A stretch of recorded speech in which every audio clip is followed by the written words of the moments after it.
Bakit po? Kung ano ang meron ka ngayon, darating ang panahon, mawawala yan sa'yo. Bakit mga kaibigan? Alam niyo po, merong isang ang preacher o mga maral. Nagsalita siya sa ganito din funeral. Sabi niya, kung gusto mo daw makakita ng pinaka the best actor at the best actress sa buong mundo, punta ka lang daw sa may lamay o kaya sa sementeryo. Bakit po kaya? Kasi ang naobserbahan niya ay ganito. Nung buhay pa yung matanda, hindi man lang mabisita. Nung buhay pa yung tatay o yung nanay, hindi man lang mabilhan ng pagkain. Nangihingi ang matanda na kahit isang daan man lamang, hindi man lang mabigyan. At pinabayaan na marutong ang matanda. Bakit? Kasi nung bata pa siya, inalagaan siya, inaruga siya, yung pagkatanda na nagkaroon ng nagkaroon ng asawa at nagkaroon ng pamilya at bumukod sa kanilang mga magulang. At ano nangyari po? Ibig sabihin, nangihingi ang kanyang magulang. Pero anong nangyari po? Dahil mas iniintindi niya, may pamilya ako. Anong kakainin ng pamilya ko kung ibibigay ko pa sa magulang ko? Kaya inuna niya ang kanyang sarili. Inuna niya ang kanyang pamilya. At ang nangyari, itong matandang ito ay utay-utay na naging ulit-ulit. Nagkasakit. Sa madaling sabi, hindi man lang nabisita. Hindi man lang. Kapag ang matanda tumatawag, anong sasabihin? Nanay, tatay, busy pa kami. Hindi po kami makapunta dyan. Ang layo po. Wala kaming ganito. Wala kaming pera. At alam niyo po, mga kapatid, mga kaibigan, dumating sa punto na ang matanda ay namatay. At alam niyo po ang nangyari. Nung namatay ang matanda, marami ang nagsipunta. At doon nakita lahat ng mga artista. Alam niyo po kung bakit? Sinong buhay pa, hindi man lang mabilhan ng kape, hindi man lang nabilhan ng tinapay, hindi man lang nabigyan ng pagkain, at minsan hindi man lamang po. Kaya ang sabi po ng isang mga ngaral, yung preacher niya, kaya sabi niya, ito yung lesson learned na akin din. Alaman mo kung ano meron ka ngayon. Kasi darating ang panahon. Maaaring mamaya, maaaring bukas. Hindi natin alam ang oras. Kaya, ito po ang aking katanungan. Sa mga kabataan po ngayon o sa mga anak, kailan yung huli na sinabi niyo po sa inyong pong magulang, Ma, Pa, I love you. Nakuha niyo po ang punto? Kailan yung huling panahon na ipinadama niyo sa kanila na mahal niyo sila? Na ipinadama ninyo sa inyong magulang na kailangan niyo sila, na importante sila sa inyo. Alam niyo po, mga kapatid, mga kaibigan, nung ako'y elementary, meron akong lola. Yun ay nag-iisang lola na lang talagang buhay. Nung ako'y bata, ang palagi ko lang naalala sa kanya, maldita. Bungangera. Tapos, wag yan, ganito, ganyan, bawal yan, ganito, ganyan. Yun ang palagi ko naalala sa kanya. Kaya ang tingin ko, hindi siya mahalaga sa buhay. Dumating sa punto na habang tumanda, at siya po ay namatay. Ewan ko kung nasa 80 ba yun. Noong 2010, yung siya'y namatay. Bakit bigla na lang tumulo ang aking mga luha? Dumating sa punto na parang may kulang. Wala na yung lola na palaging nangungurot. Wala na yung lola na palaging Apo, wag dyan, bawal dyan. Apo, mag-ingat ka. At alam niyo po, mga kapatid, mga kaibigan, yun ko lang nakita na nagano. anak, mga apo, kailan ninyo huling sinabi sa inyong mga magulang, sa inyong mga lola at lolo na mahal mo sila? Kailan yung huli na ipinadama nyo na importante sila sa inyo? Kung tayo nga, chat ng chat sa sa ibang tao, post ng post. Kailan yung huli na minessage nyo man lang yung magulang? Sinabihan nyo na, Ma, Pa, I love you. Ma, Pa, malaga na sa akin. Alam nyo po mga kapatid, sa totoong buhay, kami kasi mga Bisaya, ako po'y taga Davao. Kaya kung tono ko'y tayo pa sa inyo, sa ito po ako taga Davao. Hindi kami mahilig mag-I love you. Para sa amin kasi, why? Lalo na pag sa tatay. Pag sa nanay, medyo okay pa konti. Pero pag sa tatay, awkward talaga. Parang ang sagwa o ang sama. Parang, di ba? Nanay po, di ba? Pa, I love you. Parang sama, di ba? Parang, kasi hindi komportable. Pero alam niyo po mga kapatid, nung ako'y third year high school, grade 9, ay one time, nung ako po'y napasama dito sa pumunta din sa Milamay, nakikinig, sabi ng tagapagsalita, kailan nyo huli na sinabi nyo sa inyong tatay o sa inyong nanay na, Ma, Pa, alam niyo po, kasi buong buhay ko, hindi ko lang nag-I love you nun. At sabi ko, kailangan ko bang may mamatay para masabi yung salitang I love you? Kaya ang ginawa ko, tumawag ako kay Papa. Nasa chika-chika muna. Tapos, dahil nga awkward talaga sa lalaki ang magsabi ng I love you. Sabi ko nung patapos na, sabi ko, Pa, I love you. Ayun pala yung akala ko hindi narinig. Narinig pala, biglang tumahimik yung matanda. Tatay ko ngayon, medyo bata-bata pa naman, 73 years old. Boy pa naman ngayon po At alam niyo po, sa nagulat ako, akala ko hindi niya narinig.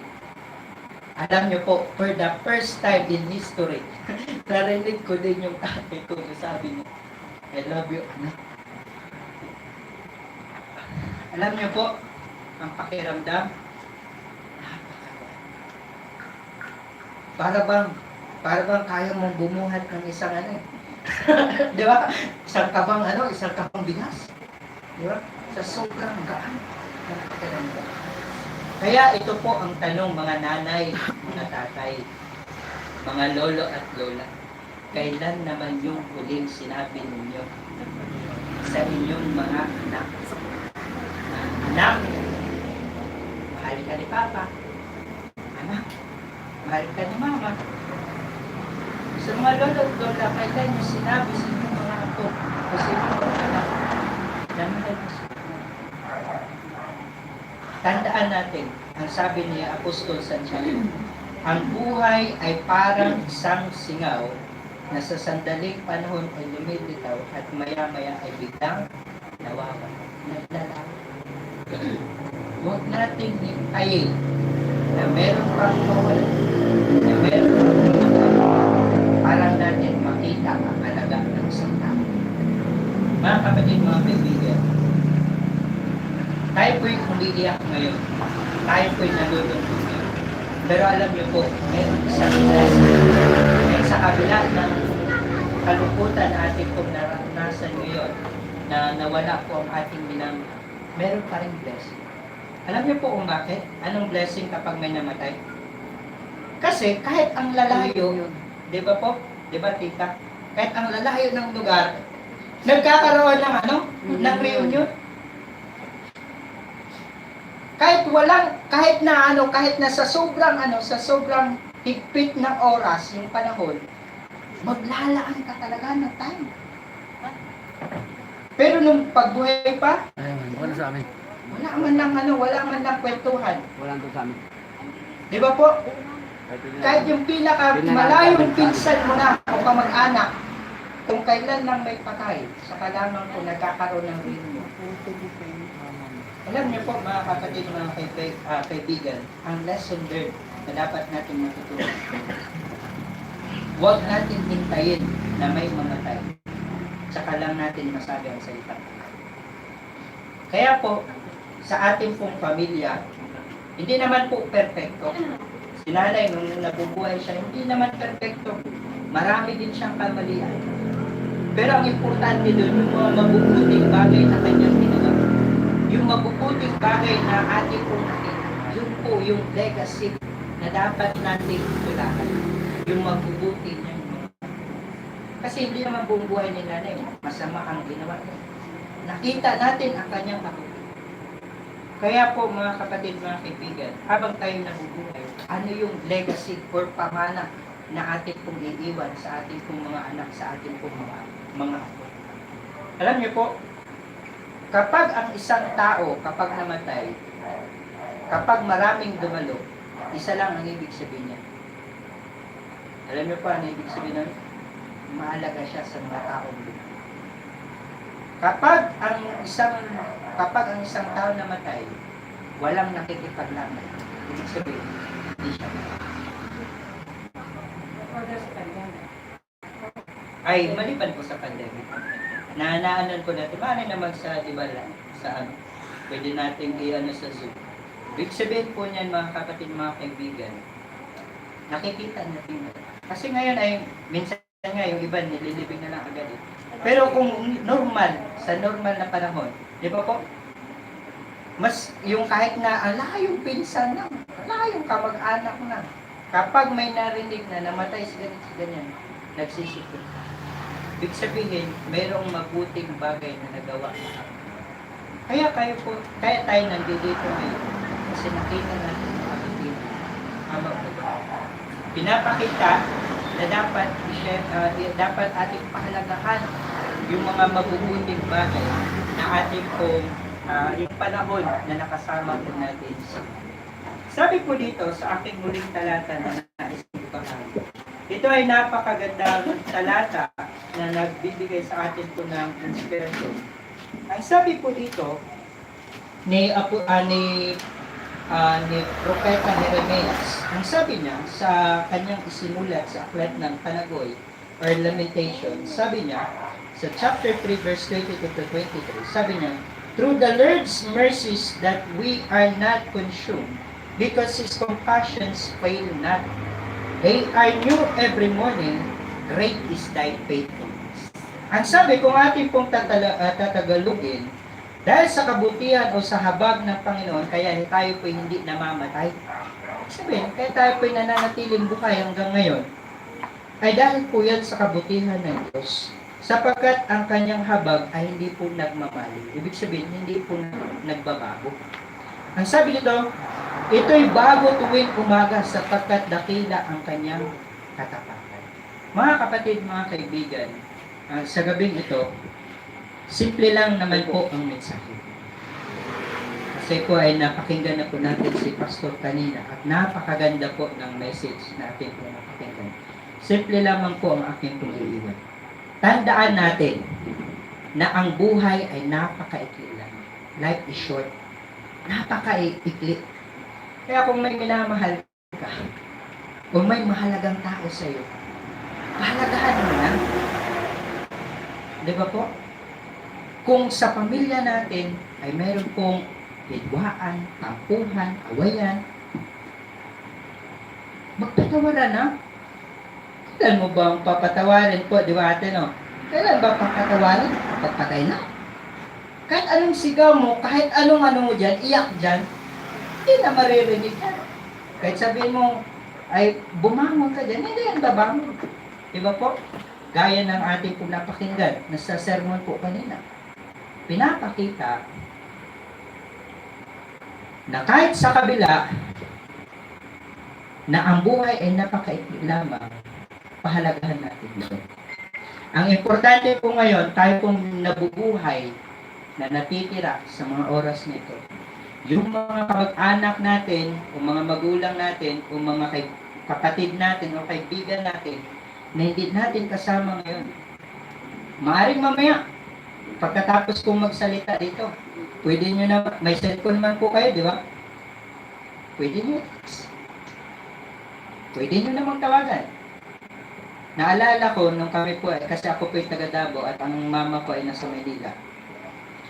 para pag meron siyang gustong sabihin, sinusulat niya. Yung ano tawag doon, yung kulay dilaw na papel, ano tawag doon? Yellow paper, yellow pad, ay parang yellow paper, parang gano'n. Tapos sinano niya sa envelope, yung sobre. Tapos, isisend niya yon, aabot muna mula Maynila papuntang Davao, kung maabot ng 1 buwan o 2 buwan bago dumating sa bahay namin. Kaya nga hindi pwede magsabi ng hi, hello. Hindi, ano talaga, sobrang haba talaga na ano. Lahat ng tagubilin, lahat na ano, sulat niya talaga. Ganun talaga. Pero ngayon po, papalat tayo kasi meron akong cellphone po. Huwag nating hintayin. Sabihin natin na it's too late. Wala na. Kaya po, akin pong dalangin na habang tayo po'y nabubuhay, magtapat tayo sa Panginoon. Sikapin natin maglingkod sa Kanya. Kung ang ating buhay ay napapariwara, napapalihis, sikapin natin magbalik loob sa Kanya. At tayo po'y maglingkod sa ating Panginoon. Aking dalangin, nanawa po sa pagbalik ng Panginoon. Kung kayo po'y sasampalataya sa gabing ito, sa pagdating ng Panginoon, si Nanay ay muling bubuhayin ng Diyos at siya po'y makakasama natin doon sa langit na bayan na inanda ng Diyos para sa atin. Kaya ang aking dalangin, nanawa po'y pagpalain tayo po. Amen. I just want to piggyback to what the pastor said about loving. We came from a very loving family, and we came from a very verbose, loving family. We're not perfect family, no one is, because we're not in heaven yet, right? But our family is very verbose. Because Nanay, I'm sorry you have a bad grandma. Hindi naman, mabait. I have a very good grandma. I grew up with my grandma. She raised me since I was a baby. And she raised me until now. Because we're talking about legacy, one of the things that our family talk about throughout this whole entire time that we're mourning is, Nanay always tell us, train up a child in the way he should go. I took that so seriously that I even have a school to teach parents to train up a child in the way he should go. That's how I took her advice so seriously. We have a good grandma, and she didn't live a short life. She lived a long life, 100 years. 100 years of loving us. You know, I was going to post this on my Facebook, but one of the pictures I have of my grandma was just a couple years ago before the pandemic. I came here, and my face was on her face like this, you know, because that's what we do. And then I would say, I love you, Nanay. And even though she can't say things, she would say things to me and whisper me, love you, Nick. Love you, Nick. You know, when I was a kid, I was a rambunctious kid, and I was very polite. I would say, Nay, do you love me? I love you. And, do you love me? Me, I love you. 3 minutes later, do you love me? For an hour, I come home, do you love me? I love you, Ni. I love you, baga. And she's not, she won't say, stop asking me. I already said I love you. And this happens every single day, you know? And she never says, like, you keep asking. No, she'll just keep answering. Because her answer, her feelings never change. And that's the same for my aunt. Right now, when my aunt just said to me, I love you, honey. You know? Every day I would get I love you notes from my aunts, my uncles, And it doesn't even matter whether it's a man or a Nanay and Tatay has given us so much affections. Even as like grandchildren, even my children, up to, Nanay died, and there's 44 fourth generation in her life. Yeah, people are stingy about love. Don't. Because, I know people say, well, you only come for funeral. Our family gather as much as we can gather. We celebrate each other's graduation, birthday. We're a big family, and we love each other very much, and we try as much as we can to be in each other's lives, although we're all over the world. And praise the Lord for Zoom, because you know why? God loves the family. The family is God's number one weapon here on earth. Why? Because if a child is born in a family that is loved, that child will love. And the work will be finished through God's love. Because God is love. It doesn't say God tries to love. Maybe he will love. No, he's the embodiment of love. And that's what we need to be. So in a home where children are abused, where children are not loved, this is where criminals come out of most of the time. People that are hurting will hurt others. Remember that. In a family, that love, that word, I love you, should not be something that you only say when someone died, when someone is whatever. You know, I heard this one family, this one daughter said, I love you. The whole entire family went on alert. Like, oh my gosh, everybody's calling each other. Go to the house right now. I think she's going to try to kill herself because she said, I love you to me. It sounds like she's saying goodbye. It's like, really? You know? Because we say, I love you all the time.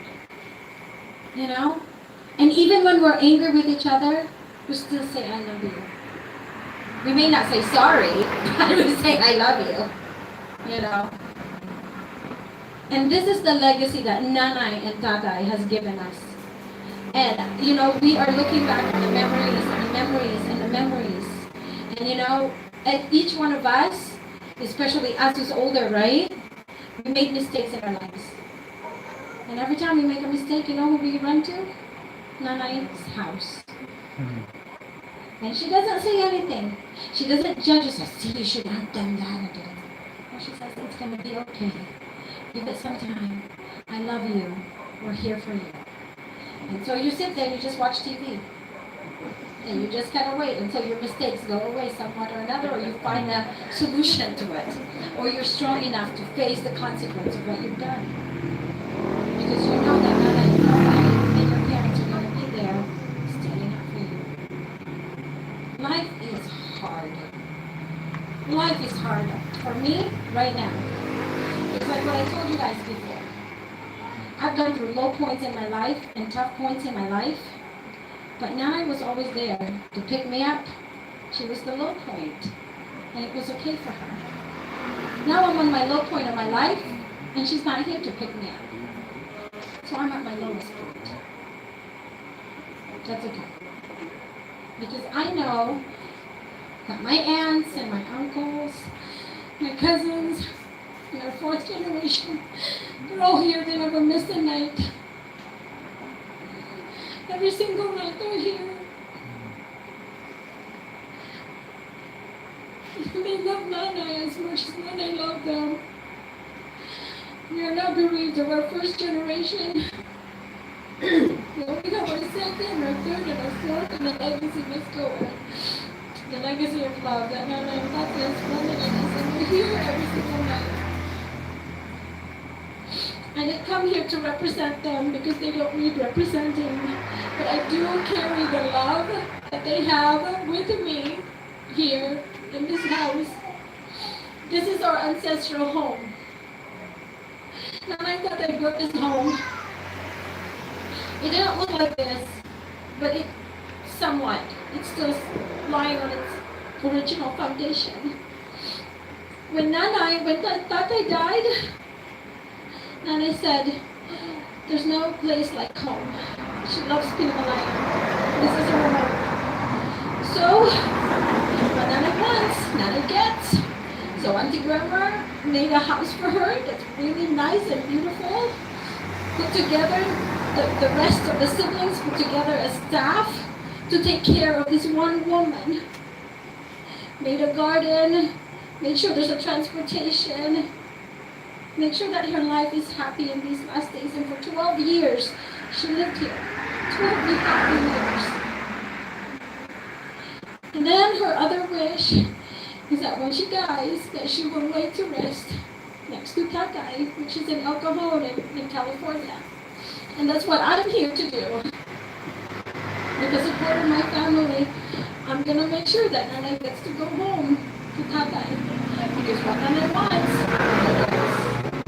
because why not, right? She gave us everything. The good thing about love is when you give it, you have more. And Nanay never runs out of love because she keeps giving it.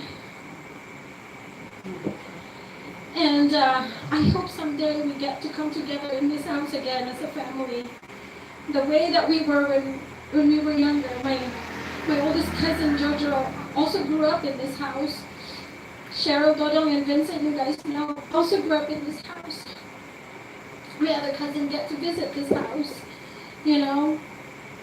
And then I died in this place. And we are so thankful because you're here as our church family. That church didn't look like that when I was little. Remember Beth? There's that weird bridge that you think you're going to die and fall, you know? It doesn't have that anymore, apparently. I saw it about there last couple of years ago. And Beth and I used to play there. Nanay and Tata in their younger years built that church too. You are our community. You are our people. And we may not have our presence here, but our heart is always here. And you are always belong to our hearts. And we're so happy that, you know, you always supported us and vice versa. And some of us have our childhood here, you know, and friends that never stop loving you for the rest of your life, you know. And so, like what Pastor said, you know, hold on to love and love your family, don't be stingy. And as you can see, you know, when you're not stingy with love, love comes back to you in 100,000,001 more ways, you know. So continue to love because Jesus loved you so much that he died. That's how much strong love is. So keep accepting Jesus' love so that you have more love to give for your kids. So we're going to listen now to the Royals. The Royals actually, I just realized, wait a minute, I need to talk about the Royals. The Royals actually is a choir that is from my school. So I own this school, and like what I said, we train parents to love their kids and to prepare them for heaven. That's what this is about. And these are our high schoolers, right? Yeah, these are our high schoolers, and they're going to be singing. So I hope you say, Reese, can you play that, please, dear?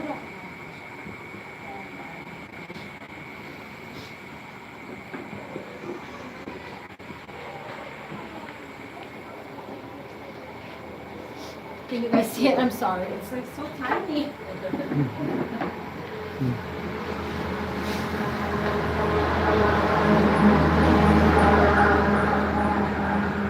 Wait, how do you hear it?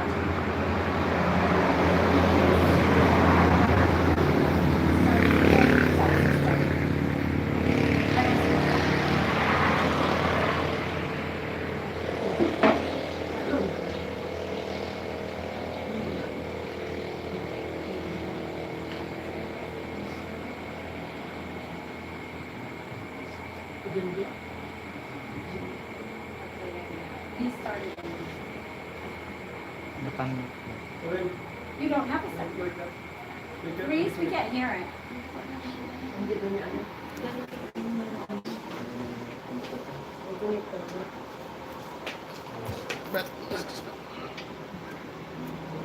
Hold on, Reese. How do we usually do this? Sorry. Start over, Reese. Start over, Reese.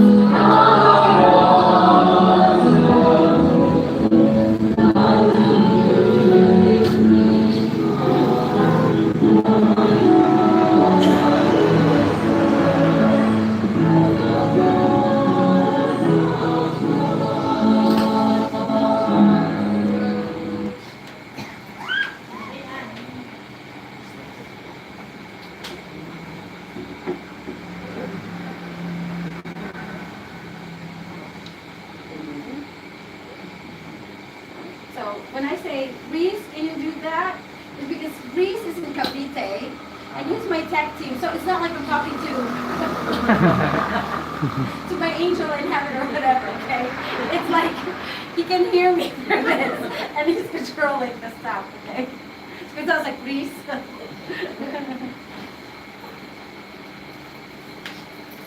He's going to start it over in a little bit.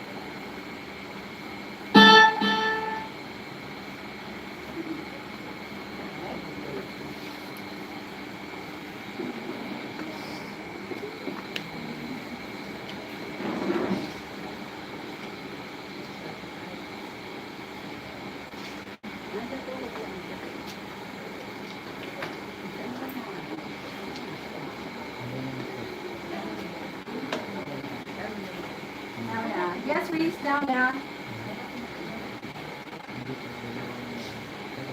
Yes, Reese, ko na po.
Hi, Nanay. Thank you for everything. Thank you for the love, care, values, and wisdom that you have given us.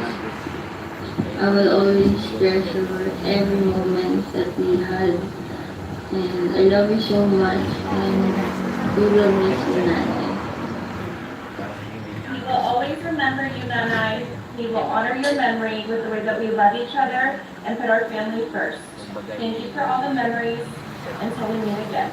Hello, Nay. It's your first great granddaughter, Lara, from your first granddaughter, Tracy, from your first daughter, Margie. Nay, I owe so much to you, from my love of all things beautiful to my love for life and family. It's because of your prayers and dedication to God that I have a family who loves me and has nurtured me to be the best version of myself. I will always be grateful for the stories you passed down to me at night when you tried to get me to sleep. Thank you for giving so much and the best of yourself. I will carry and honor your legacy for the rest of my life. I love you, Nanay. I just want to tell you how much I love you. And thank you so much for raising me. And you are the best mother in the world. And I love you very much. I wish you were here so that I can just hug you tight and kiss you. You know what, Nanay? I will see you again on Resurrection Day. And I'm looking forward to that. I will see you on Friday. For now, it's sleep time. Good night, my grandmother. Bye. Nay, gusto ko malaman mo na I don't want to say goodbye. I want to tell you how much I love you. And kahit na hindi tayo nagka-angabot, ang plano talaga namin ay bisitahin ka. Oras na mag-clear up na ang pandemic, pero unfortunately, hindi tayo nagkaabot. Pero alam mo na mahal ka namin. At alam ko na mahal mo rin, na alam mo rin yan. At nalulungkot kami na hindi tayo kita-kita bago ka pumanaw. Pero someday magkikita-kita tayo sa langit. Mahal ka namin, Nanay.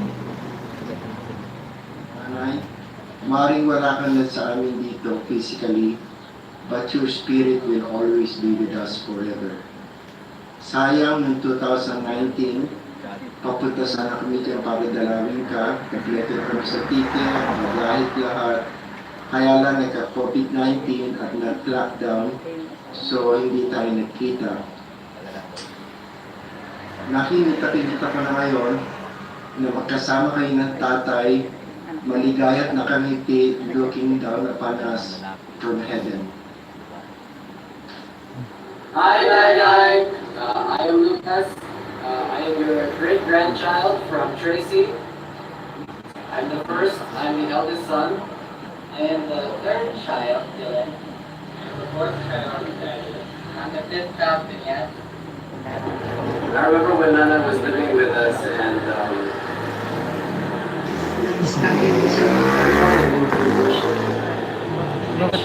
sometimes she would sometimes tell us example or a parable, and she would always remind us how important it is that we always be with God, that we should be strong, that we should always pray every day.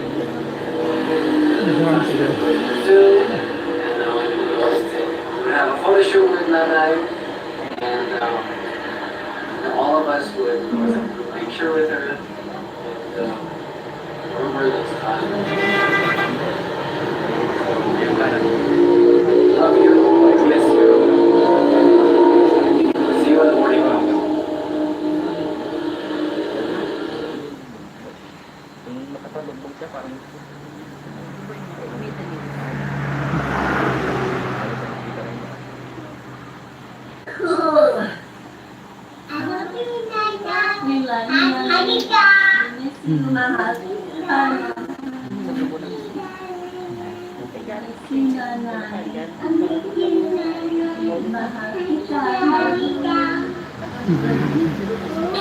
Today, we are gathered here together to remember and honor our dearest Nanay. Nay, we will deeply miss your physical presence. However, deep in my heart, I know that you are now in a very peaceful place. I love you very much, Nay. And there are so many who also loved you. You treated everybody with loving kindness and respect. Your outlook in life was so inspiring. Your grace and attitude. Nanay is a woman of great faith. She shared the teachings in the Bible and about Jesus not only to her family, but also to whoever she met. Nanay's greatest gift is kindness. She offered kindness in words and in giving. She gave the best of herself to her faith and to her family. Above all else, her spirituality, her wisdom, and her compassion will prevail with us forever. Thank you all for all your sympathies and condolences to our family. Hi, Nana. I'll miss you and I love you. Hi, Nana. It's Quinn, Grandpa Willie's youngest granddaughter. I'm sad that I never got to meet you, but I know I'll meet you in heaven. I love you. Hi, Nay. It's Bing, your third oldest grandchild, first American-born grandchild, and the only one we were not able to take care of when I was a baby because I was born here. I realized, though, that I got my beauty, my class, my sense of style, and my loving nature all from you. The other day, I was cleaning out my bookshelves and I came across this book that you gave me my first year of college. And there was a note inside, and I read it again, and I started to cry because I was feeling guilty because I didn't read the book. And so I started remembering all these wonderful memories that I had with you over the years. And ironically, later that day, I learned that you had passed. And so I took that as a sign that probably during that time was your last breaths while I was looking at this book. And you were probably saying a prayer and praying for your family, as you always do. Now, I promise you, I'm going to finish this book this time. And I'm going to see you again in heaven. I love you.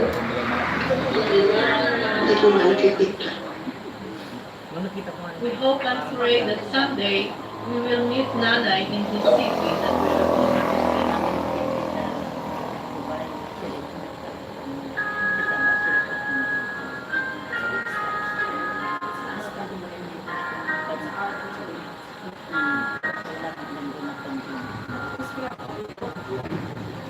in the land of faithless day lies the city of promised way.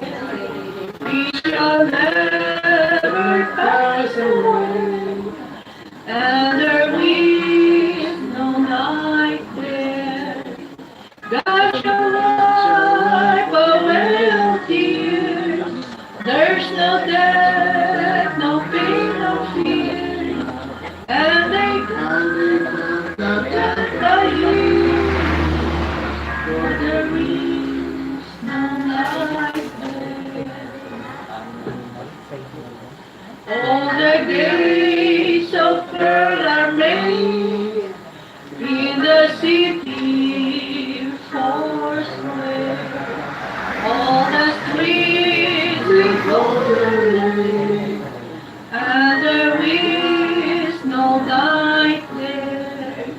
God shall wipe away your tears. There's no death, no pain, no fears. And they come not die by you. For there's no night. And the gate shall never close to the city forswear. Their life's free, the river flows, and there is no night there. God shall wipe away your tears. There's no death, no pain, no fears. And they cannot die by you. For there is no night there. There they need no sunshine bright in that city forswear. For the Lamb is all alive, and there is no night there. God shall wipe away your tears. There's no death, no pain, no fears. And they cannot die by you. For there is no night there. Rest in peace, Nanay, until we meet you in the resurrection day. We will meet you. Hey, Nanay. I'm sorry I never got a chance to see you in the Philippines, but I'm always going to regret that. And I wish you could see my children, your great-grandchildren. But I am happy for the time that we did get to spend together. I'm happy that you can be reunited with Tatai now. You're both such a big part of my life and upbringing. The best parts of me come from you and him. And you and Tatai really showed me what true, time-tested, unconditional love is. And that was so impactful on me as a young child. I believe it's given me the capacity to love my family as deeply as you love yours. You taught me how to pray and put God first, and you taught me how to put others before myself. I can still hear you singing hymns in my head, and it makes me feel close to you even now. Your passing is a reminder that nothing we've accomplished is possible without the support of your family. I was so fortunate to call you my Nanay and know that you would always be there for me when I needed you. I have so many vivid memories of collecting cans with you so you could exchange them for money and send them back to the Philippines. You just wanted to support your grandchildren and your great-grandchildren who were struggling back home. And you were still collecting cans long after I had become an adult and took getting an infection for you to finally stop. You'll always be my hero for sacrificing your own health and safety just to help those less fortunate. I'm comforted by the fact that you lived a full life and passed away peacefully, and I will see you and Tate one day in the kingdom of heaven that you both always talked about. God bless you, and I love you, man. Rest in peace. Thank you all for coming to help us celebrate Nanay's life and share our grief at her passing. My name is John Ray, and I'm Nanay's grandson. Great grandson.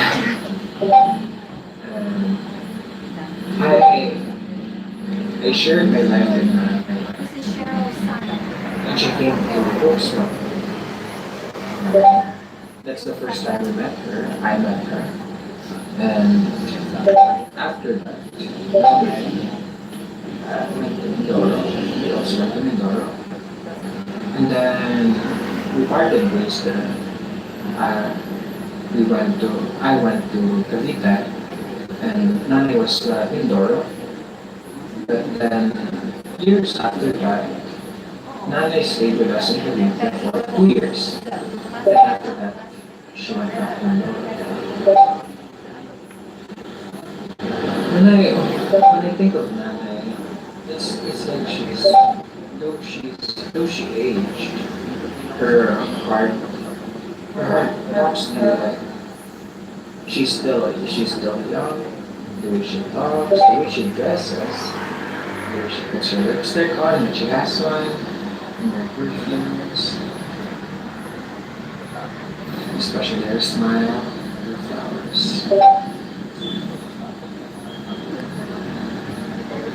One thing, one thing that Nanay left in my heart is she's always cheerful.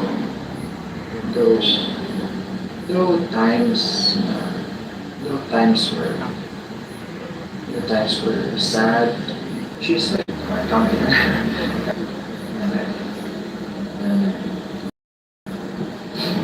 So, my music tribute for Nanay is a song that reminds me of her. She reminds me that she's always religious, she's always praying,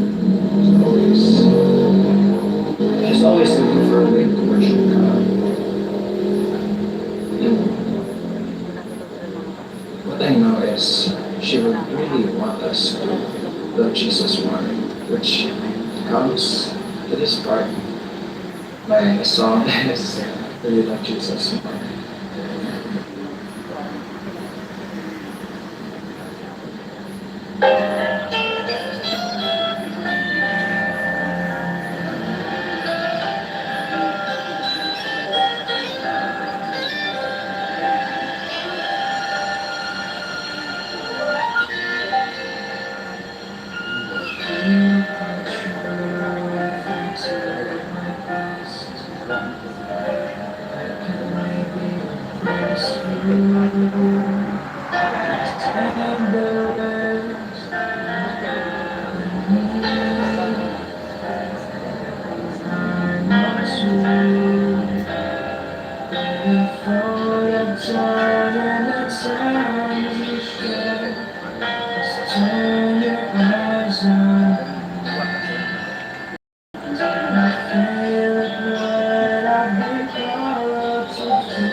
Okay, so Reese, can you please highlight Uncle Willie?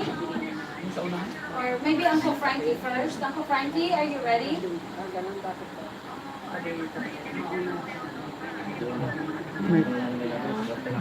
Is Uncle Frankie here? Reese?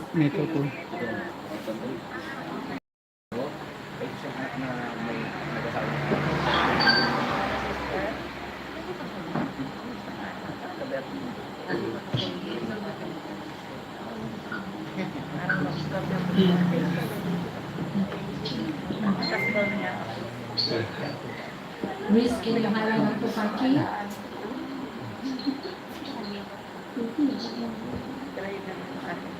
Hello, magandang gabi sa inyong lahat, Okay, Uncle mga kapatid, sa Pinamalayan Church, mga kamag-anak namin na nandiyan, mga kaibigan. Kami nagpapasalamat sa inyong pagkiramay sa aming pamilya. Nais ko lang banggitin na isang bagay tungkol kay nanay. Nung bago silang kasal, Udyogan naman doon, pumunta sila sa Aurora, which is San Francisco, Quezon na ngayon. Ngayon pagdating doon, walang Seventh Day Adventist Church. So ang ginawa ni nanay, ginather niya yung mga kapatid ng tatay ko, siyam sila magkakapatid, at parang nagkaroon lang ng home church. So, katagalan, pagpunta niya sa Rosena, sa Mission, nag-request siya kung pwedeng magpadala ng manggagawa doon sa Aurora, Quezon para mangharap. Kaya nagsimula doon ng cottage meeting at nakapagpatayo sila ng church.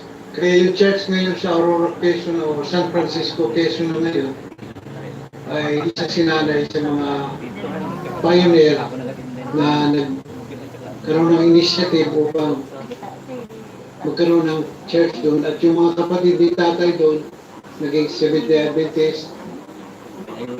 At nung mauli na sila, tatlo sa mga kapatid ni tatay, ang gusto sa kanya sapagkat pinipili sila sa mga ibang panganay. Siya ay pangatlo sa magkakapatid. Kaya ang pinili ay sumama sa kanya. Kaya medyo na problema siya kasi bagong kasal pa lang sila. Tinanyaw niya si nanay, okay ba sa iyo yun na sasama yung tatlo kong kapatid, si Auntie Mary, na asawa ni Dr. Eliezer na naging president ng EUP, ng PUC, at saka si Kuruman, tatay ni Miriwit, at saka si Kong, tatay ni na Jeffrey na asawa ni Bibilinda. Ngayon, sabi ng nanay ko, okay lang. Kaya nung lumtag kami, kita ko, kasama yung mga uncle ko, yung auntie ko. So, hindi sila nakapagbahay-bahayan na sila lang na magsimula. Hanggang sa nakapag-asawa na yung mga kapatid niya at si Auntie Mary naman ay nakatapos ng nursing, ay nakita na si nanay ay hindi siya maramot ko sa iba yun. Ay hindi. So, isa sa mga traits ni nanay. Kaya, parang namana ko rin yun kasi yung mga kapatid ko, tinulungan ko rin na makapag-aaral sila. Yung iba pa. Ngayon, isa pang trait ay yung pagluhod. Nag-worship kami dyan sa Pinamalayan. Kahit na naka-wheelchair siya, minsan nag-i-stick siya at ipilit na luhod. Ay minsan nahuhuli ko na nasasalo ko siya. Pero one time, hindi ko namalayan, pilit talaga niyang gustong lumuhod. 90 years old na siya, mahigit, ay nabagok yung kanyang ulo, yung kilay niya, dumugo. Pero gumaling naman kaagad kasi alam ko ang Panginoon naman ay nagpupuntik sa kanya. Pero ang ibig sabihin ay yung piousness niya na gusto niyang sa pagluhod na pagpuri sa Panginoon, pinipilit niya na makayanin niya. Ngayon, mayroong quotation sa Early Writings, page 2:85, na those who died under the third angel's message, keeping the Sabbath, ay sila magiging part ng special resurrection at the voice of God. Habang kumutulog at kumikidlat, yun pala, ina-announce na ng Father God, to the Father, yung day at the hour of Christ coming. Yung pagdating ni Jesus, i-announce niya. Diba, sabi sa Bible walang nakakalam ng pagdating ni Jesus, pero yung bubuhay yung namatay sa under the third angel's message, keeping the Sabbath, basahin ninyo sa early writings, ang title ay Saints Delivered, 285, na sila'y bumuhay special at mag-announce to the Father ng oras at araw ng pagdating ni Jesus Christ para siya naman ang mag-resurrect sa general resurrection. Kaya napakagandang mga pangako at sa last day events, page 2-3, babasahin ko lang, there are living upon our earth men who have passed the age of fourscore. Fourscore is 80 years, kasi one score is 20 and 10. So plus 10 is 90. Si nanay nakalampas. At yung dalawa niyang kapatid, yung isa 92 naman, yung isa 96. Kaya lahat sila nakalampas sa 90. The natural results of old age are seen in their feebleness, but they believe God, and God loves them. The seal of God is upon them. So sila may tatak na ng living God, ng seal of God. And they will be among the number of whom the Lord has said, blessed are the dead which die in the Lord. Last day events, page 223. Kaya napakapalad ni nanay na lumampas pa siya sa 90, 100 plus 2 months. Kaya isang inspirasyon na tayo, sabi nga, with all the power that God has given us, let us strive to be among the 144,000 na tayo ay makatanggap ng seal of God. Kasi pag na-seal na tayo, kahit na tusukin pa lang tayo ng espada, barilin pa tayo, hindi tayo tatamaan. At yun ang dalangin ko na lahat tayo ay magsikap, maging tapat tayo sa ating pananampalatayang pinanghawakan hanggang dumating ang Panginoon. At kung hindi tayo makikita-kita dito sa lupa, magkikita-kita tayo sa langit na bayan. Ito po ang aking dalangin. Salamat po sa inyo lahat. Please, can you highlight Uncle Sammy, please?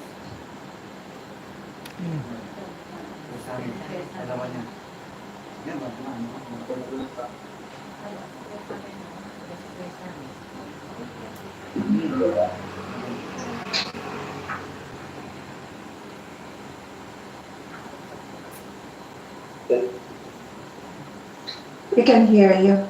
We can hear you. Hello? Hello. Hi, Uncle Sam. Wala ba sunod? Yes, Uncle Sam, you're going. Hello? Yes, ikaw na. We can hear and see you. Okay.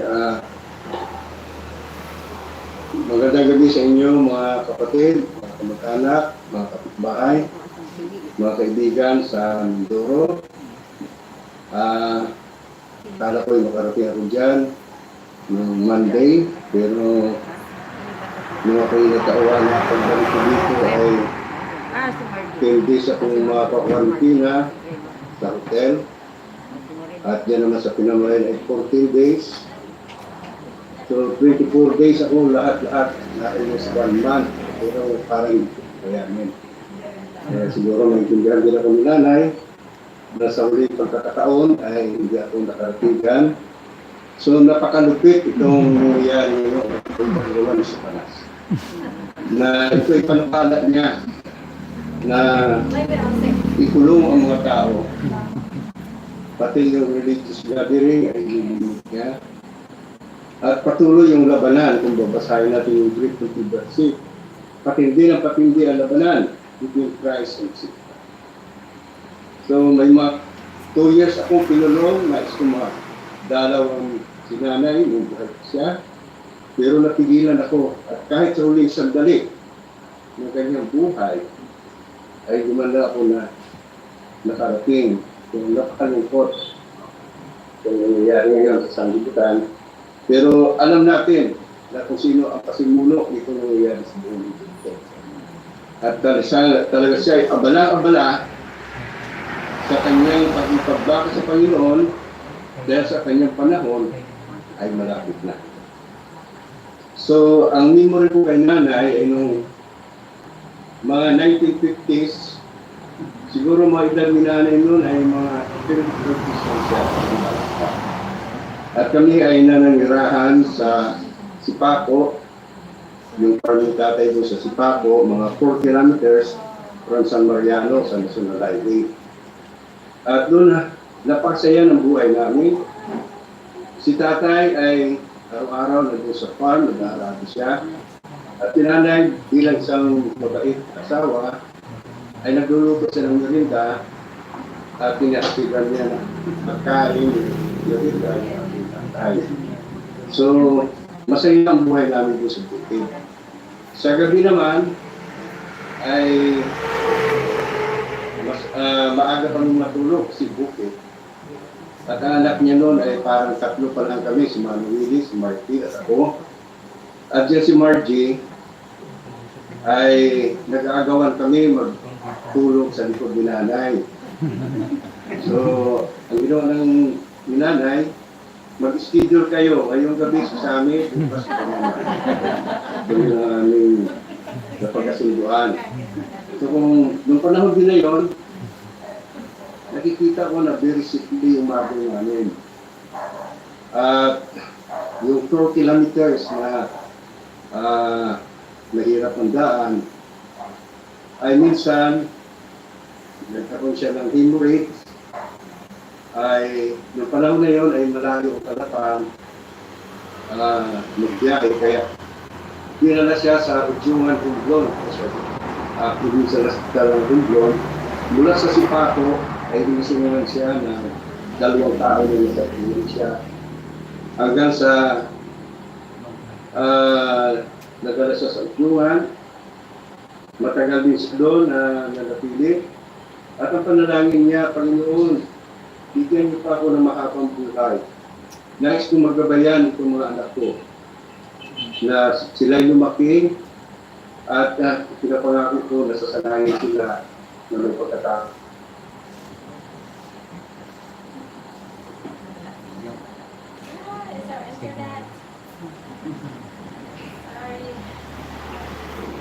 Sorry, Uncle Sam. Ano pa naman ang kwento niyo? Psalms 90, verse 10, ang sabi dito, the days of our years are 80 years and 10.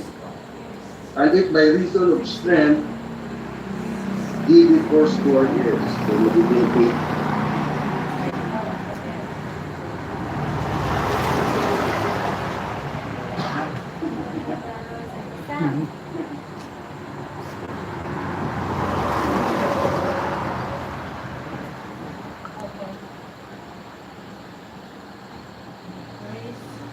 Is that Uncle Sam? Then let's highlight Uncle Willie. I mean Uncle Frankie for now. Then Uncle Frankie. That's Uncle Willie. Uncle Frankie. We lost Uncle Sam. Can you bring in Uncle Frankie then? Reese.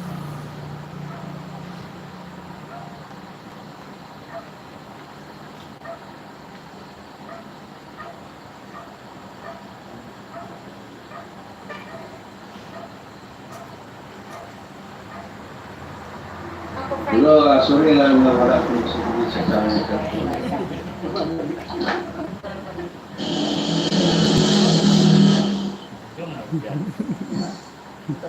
Hello, okay na? Okay. Narinig ako mga kapatid. Yes, Hello? Yes, yes. Okay na, I can hear. I can hear you. I can hear you. So, magka-time travel tayo.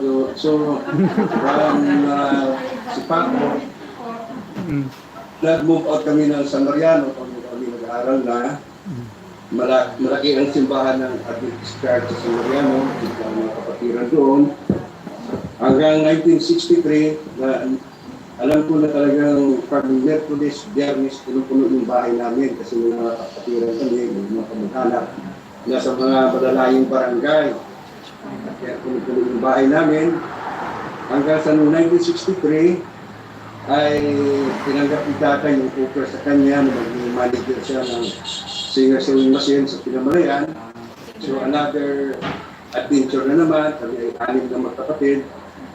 At noon, kasama kami malapit sa simbahan ng aming bahay, kaya Merkulis, Biyernes, Sabado ay talagang hindi kami pagdiliban kasi napakalapit ng simbahan namin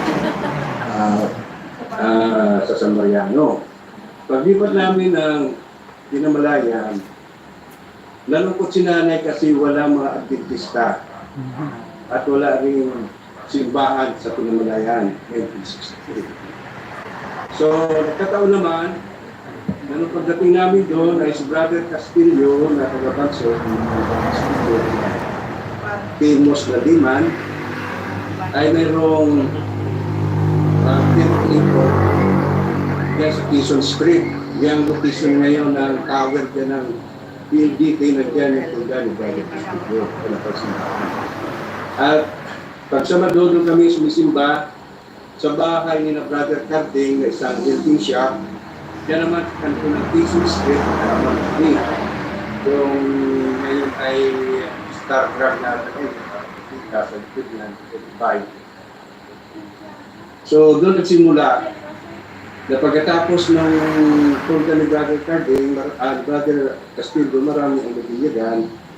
At yung dulo ng Quezon Street, doon nakabigay ng lote ang simbahan, nakapatayo doon ang simbahan. At may sapa pa dyan, para makarating doon sa simbahan, ay nagputol ng 2 malalaking mahal.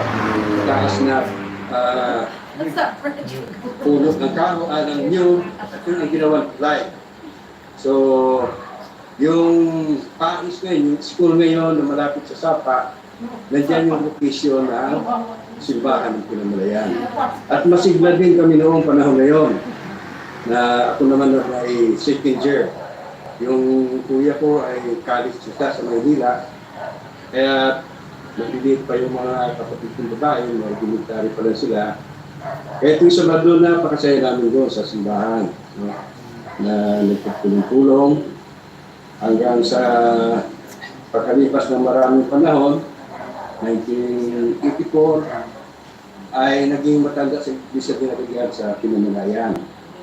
At yung pinatayo ni Lolo Castillo na simbahan ay medyo luma na at mga hollow blocks lang na matataas. So pinagiba ko yun kasi delikado pag maglinggo ay baka babagsakan yung mga bata sa may church ko na dyan yung panahon na yun. So nag-start din yung Pinamalayan Church at isa rin si tatay at nanay yung naging family dyan. Sila Brother Pugdintan at yung mga para sa Papandayan, si Sister Salvacion, si Sister Pilang, at kanyang kapatid, matatanda ng panahon na yan, ay siya na masisigla. At nag-umiti kami dyan sa Pili para katis meeting, hanggang saan nagkaroon ng church sa TV. So yun ang mga nagkaroon ng sangkot. At yes, sanang pasalamatan muli yung mga nakikirami sa amin sa panahon na aming kagututan. Kung may panahon pa sana, ay meron sana kung kunting pag-aaral tungkol sa kalakayan. Hindi pa ba? Hindi pa ba ang pagkakataon? Hello? Yes, go ahead. Yes, go ahead. Talaga kayo ngayon. Okay. Pag-aralan natin kung ano yung kalakayan. Ako, Sam, medyo mahaba na yan. Ako, Sam. May isang doktor sa Russia, sa Scientist, si Dr. Alexander Bandumalo, ay nagsabi na nais niya ay mabuhay ng 150 years na kanilidad. Kaya nagkaroon isang serum. Itong serum ay isang yellowish watery part of blood, the liquid in which the toxins are carried, separated out when the blood clots.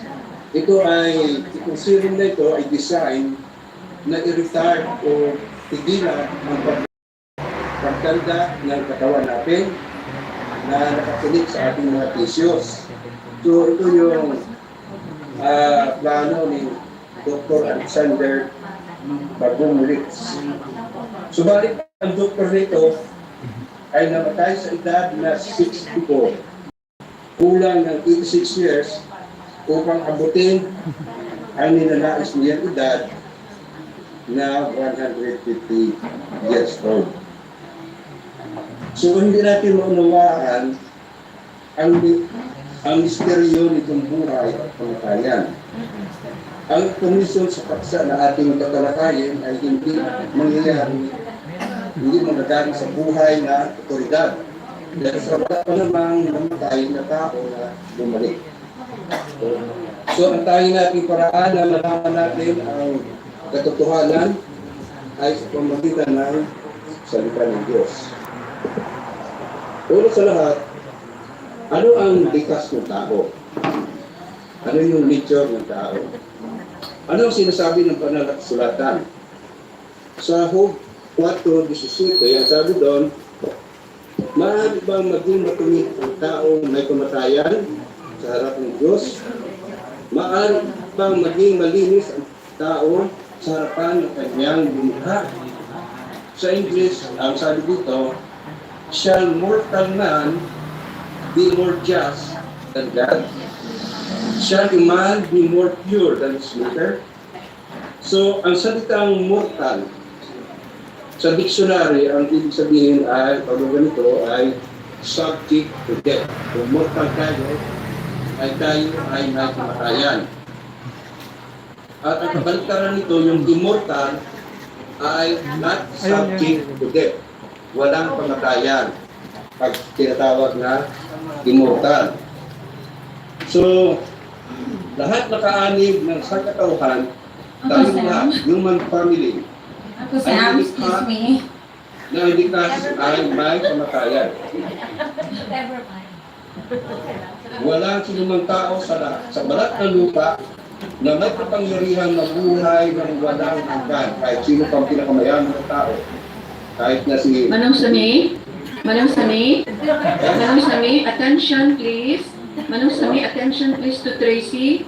Please, thank you. Uncle Sam, Salamat. so, kasi it's already 9, how about, yeah, I'll give you another time. Go ahead. Okay, I'll give you another time, Okay. Uncle Sam, to do the study. So, mga two verses pala sana. Sige, ako na. Go ahead. Oh, siya, Uncle Sam. So, ganun na So, lang. para si Uncle Frankie Ang naman. Panginoon lang ang may Amen. Thank you, Uncle. That's beautiful. na wala kamatayan. Sige, Amen. pag-pagyan. Yes, amen. Thank you, Uncle Sam. Interesting. Very good. We love you. But they still have time? No? Yeah, we'll give you time, but you don't do a study, okay? Yeah. Pwede ba ako? Or health lecture, no health lecture. Yeah, no health lecture, no Bible study. Just testimony. Una-una, gusto pasalamatan lahat ng mga kaibigan, mga kamag-anak, mga kapatiran namin dyan sa Mindoro, at sa lahat ng mga relatives nun sa virtual Zone.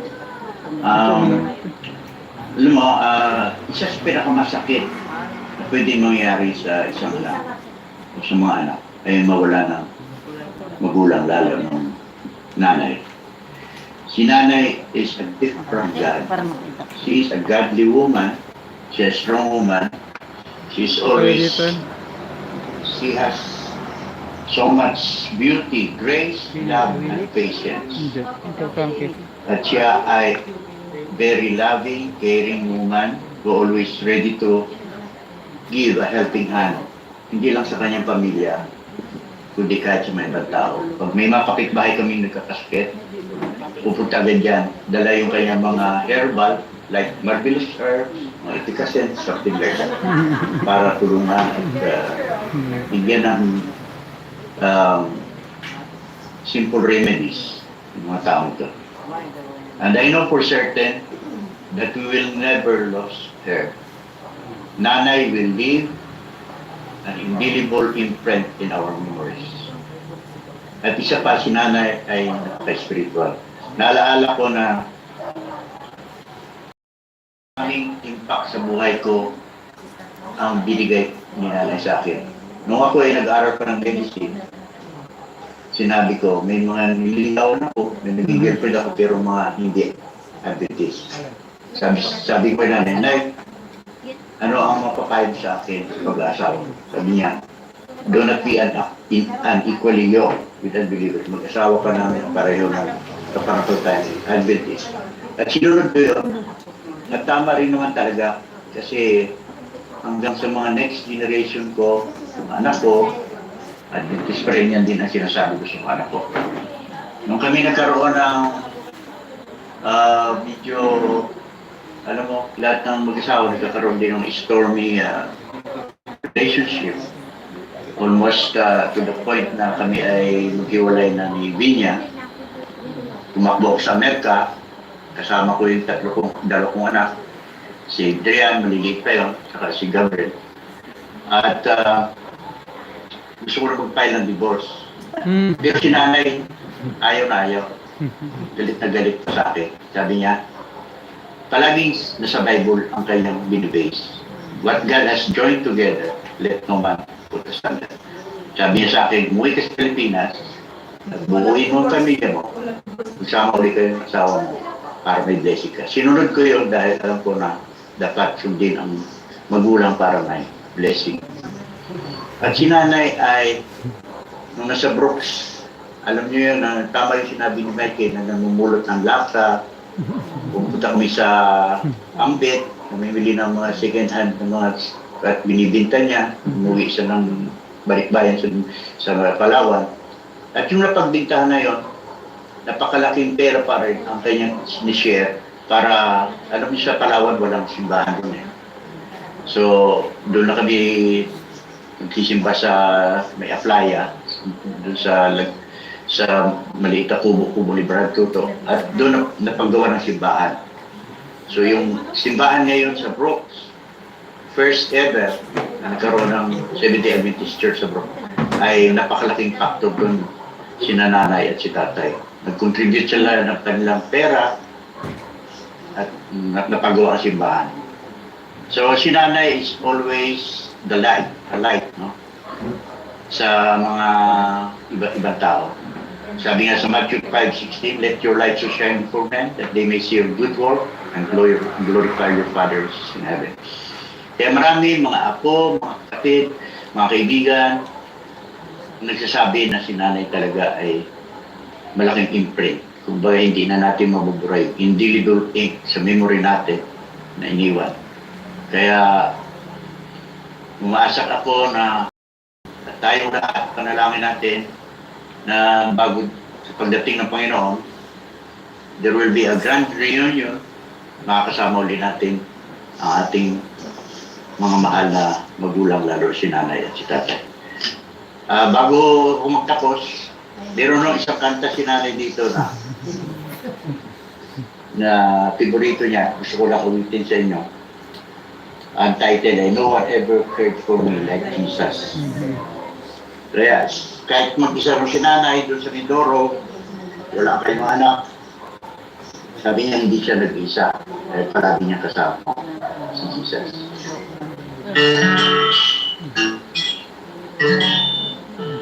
I would love to tell you what I think of Jesus, since I found in him a friend so strong and true. I will tell you how he changed my life completely. He did something that no other friends could do.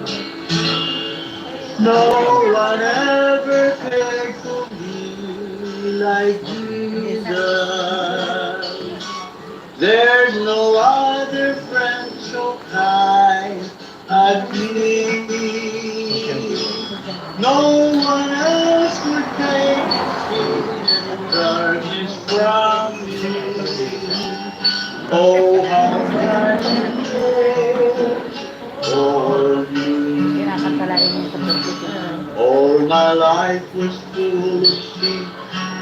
Jesus found me. Oh, my heart was full of misery and gloom.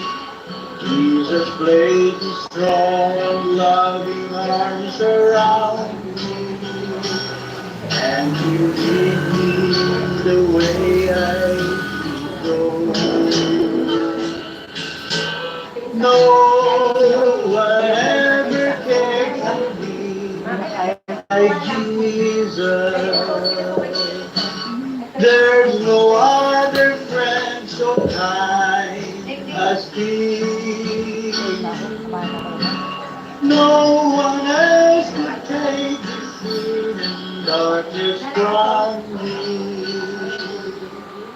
Oh, how much He cares for me.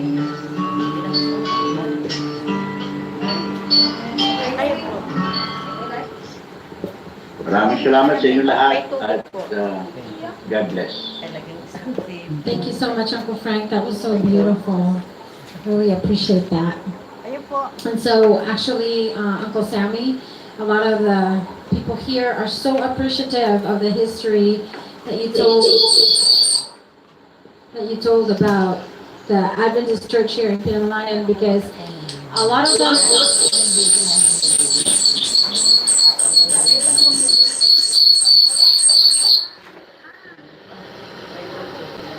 Sorry about that. A lot of them actually don't know the history of the church, and how you guys, how Nanay and Tatay actually did start the church, with the Pillarin family, and so that's kind of nice. And I know the one in Brooks Point, as you can see, our family is always starting a church. It's always starting a church. I'm actually church planting right now, Parañaque, and so wherever we are, we need to plant a church. I don't know, maybe take it off. Yeah. Oh my god.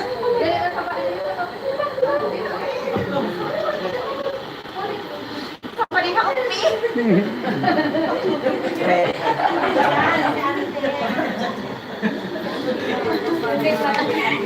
Alright. Thank you. Anyway.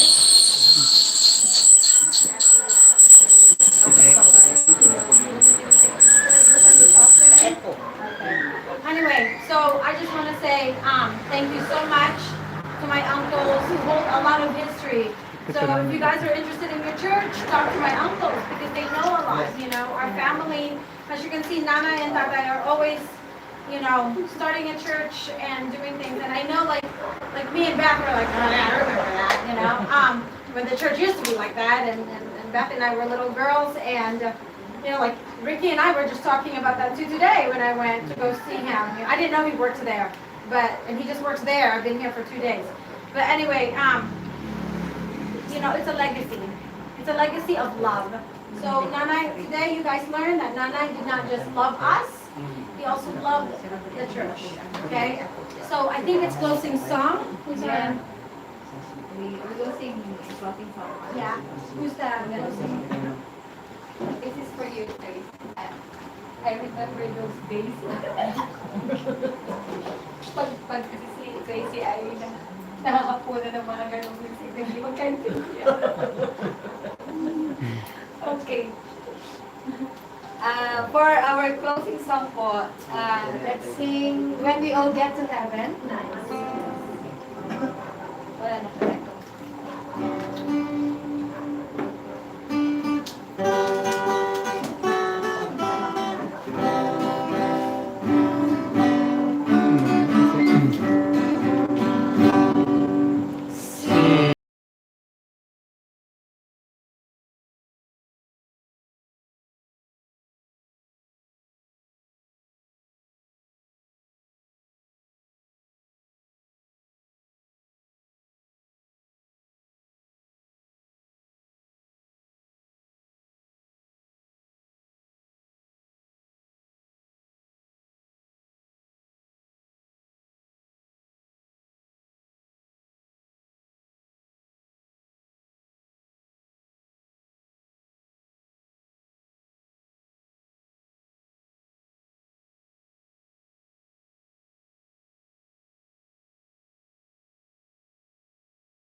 tayo pong lahat ay manalangin.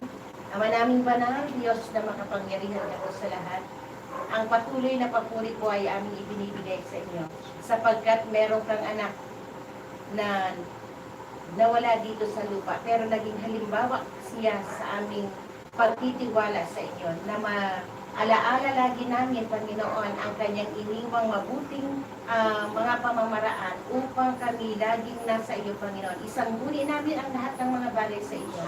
Ang mabuting karakter na ipinakita sa amin ni Nanay Charin ay maging ilaw sa aming paglalakbay dito sa lupa hanggang ikaw ay makita namin sa alapaan. Maligaya kami sa salubong sa inyo at magkikita-kitang muli sa pangalan ng Diyos. Amen.